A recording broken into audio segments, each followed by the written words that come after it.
Actually, I am a junior engineer from the STUDCOM.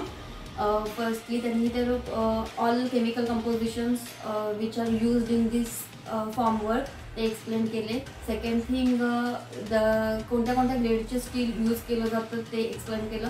ज्या critical कंडिशनच्या ज्या plain असतात आर्ममेंटच्या त्या जागेवरती कशा बसवतात हे प्रॅक्टिकली पाहायला मिळालं.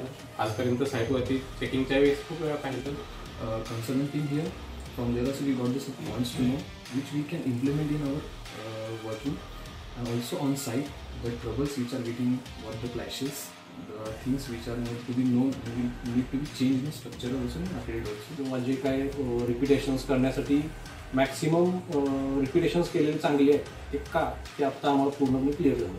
ऑफिसमध्ये आम्ही जेव्हा युनिफॉर्मचे ड्रॉइंग्स करतो त्यावेळेस आम्हाला एक्झॅक्टली माहीत नसतं की पॅनल सायझेस आणि पॅनल मटेरियल कसं बनवतात. इथे आल्यानंतर आम्हाला बऱ्याचशा डाऊट्स जे होते मटेरियल्सचे हे क्लिअर झाले. त्याच्यापुढे आम्हाला ड्रॉइंग आणि डिझाईन रिलेटेड जे काही काम आम्ही करू यापुढे त्या संदर्भात आम्हाला कमी अडचणी येतील याबद्दल आम्ही विजय टीमचे आभारी आहोत.